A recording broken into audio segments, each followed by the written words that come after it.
Welcome into 13 News at noon as we are sweating through some humid heat. I'm Felicia Lawrence here with meteorologist Sean Ash. And Sean, it is getting hot again today. Temps in the 80s. Yeah, and we will have some thunderstorms, but I tell you, for some areas, it will be very late, possibly after sunset. So it's kind of a twofold today. We've got the humid heat, and then we want you to be aware that, yeah, we're going to have a stormy night. So let's start with the camera network and air quality, because once again, and you can see it, we've got a lot of haze here. That smoke layer continues to be draped over us, and now pretty much most of the state is in the moderate air quality. For a lot of folks, you're not going to notice that, but if you get that sensitive respiratory system, you will definitely notice it. Temperatures at this hour range from 78 Lafayette to 85 in Shelbyville, so you can almost see where it's cloudy and where it's sunny. We're all in the same humid boat here. Dew points are in the 60s, so there's definitely juice to work with in the atmosphere. From Indy toward the Ohio line, this is going to be the most sunshine today and the hotter temperatures. As we go across the state line, you can see the rain and the rumbles on the increase, but it will take quite a while before it gets into the metro area. So you got plenty of dry time today. 81 southwest wind in the 15 to 20 zone. Storms west and northwest. And yes, we are still in this low end risk for severe storms that we want you to be aware of. Before all that gets here, the heat index will near 90 in spots. Think about hydration and taking breaks if you're going to be outdoors. Overnight tonight into tomorrow morning, rain will be likely. Some of it's going to be heavy, maybe a few pockets of severe wind as well. We'll detail it all coming up in the forecast. Thanks, Sean. New at noon, 4 people, including 2 Noblesville police officers, are hurt in a 5-car crash outside the Indiana State Fairgrounds. This happened. So we know that it occurred around 9:45 Tuesday night on East Fall Creek Parkway North Drive. That's outside the State Fairgrounds. An IMPD spokesperson says an SUV going south sideswiped a car and then hit another one. And then one of the 2 cars hit got pushed into the intersection, hitting 2 Noblesville police cars. The officers in the cars had been working at the Noblesville High School graduation ceremony at the fairgrounds. The driver of the SUV was taken to the hospital in critical condition. The 2 officers walked away with minor injuries. One of the other drivers hit was also taken to the hospital, and they're listed in stable condition. The other was checked out and then released at the scene. And more news now. This time next year, you might be paying more on your AC bill with AES. The electric services company says increasing rates is necessary. If this proposal by AES were to be approved, customers could see a $21 increase. And that's if you're using about 1,000 kilowatts per month. So we're told the process to approve the rates takes about 10 to 12 months. And if it moves forward, you can expect increases to start in the second quarter of 2026 by 7.5%.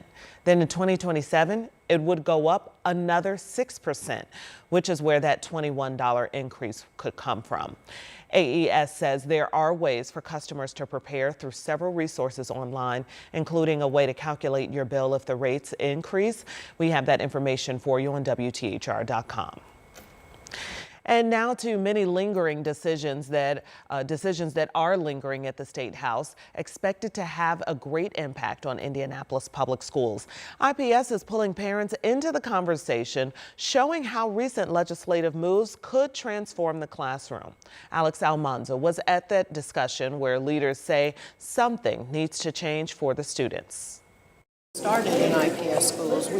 Parents, educators, and community members gathered Tuesday for an important discussion, the future of IPS. So tonight was IPS's first community conversation, where IPS brought together members of the community to talk about the ILEA. Tina Algren teaches at Harshman and is one of several educators tapped to join the Indianapolis Local Education Alliance, or ILEA, a group created by state lawmakers to recommend big picture changes to IPS. This is something that is going to impact, in theory, all students, public school students across the city. And so it's really important for you to not only know what is going to happen and what are the potential impacts, but to be able to have your voice heard. The goal? Get input from the community before decisions are made. a lot of people don't think about the parents when they make a lot of decisions. Today was very tailored toward the parents and giving us all the information we needed to make the right decisions to be supportive to the new board. At the meeting, school leaders laid out the challenges ahead and asked families to weigh in, from bus routes to building conditions to what resources neighborhoods need. So we focused on facilities, transportation, what we want to make sure that the other ILEA members know about the history of IPS and about what our community needs are. Something needs to change for us to sustainably move forward as a city and serve students in the best way. And a group of contractors are filing a lawsuit against the Trump administration and Labor Department for cutting funds to the Atterbury Job Corps program. Staff are also calling this decision, quote, disastrous. The program helps hundreds of Hoosiers with housing, education, and job training, and it's been around for decades. In Johnson County, they've been helping at-risk young people in our state. Students get to live at the facility far away from the hardships of home or the streets. Now, many of them are forced to find a new place to stay due to President Trump's proposed budget, ending the program across the country. 275 people here in Indiana were told Monday they have to be out by the end of the week. The rug's been pulled out from underneath them in a matter of days. A whole bunch of kids may be homeless and all that, and it really sucks. A 17 or 16-year-old should not be going to a homeless shelter, and that's the government's fault. Staff at Atterbury Job Corps are now reaching out to lawmakers in hopes of saving the program. The Labor Department noted in a news release that the program ran a $140 million budget deficit. It ran a $140 million deficit in 2024. They also projected that amount could reach more than $200 million this year.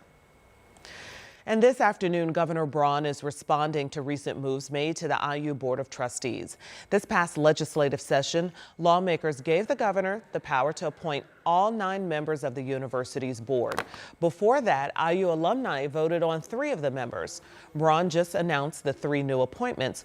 Governor Braun says he was not going to end board member appointments early, but the governor changed course. Mostly because the response was overwhelming for folks that wanted to become a trustee at IU. So I think you can read into that what you might. He also reappointed the current board chair, Quinn Buckner, who'd been in his 3rd term. Under the law, trustee members cannot serve more than 3 terms. 13 News talked with former board member Vivian Winston. She tells us that she knows her removal was possible, but was surprised by the abrupt nature of the notice. Indiana Democrats call the appointments a power grab by the governor. And creating opportunities and building community. That's the purpose of a summer camp back for its 31st year. The Young Men, Inc. opened its 2025 Male Summer Empowerment Camp yesterday. The program provides guidance and leadership for dozens of at-risk young men between the ages of 8 and 16. The camp will tackle issues like youth violence and pressing social issues. Indianapolis Mayor Joe Hogsett was there and giving some advice to this year's campers.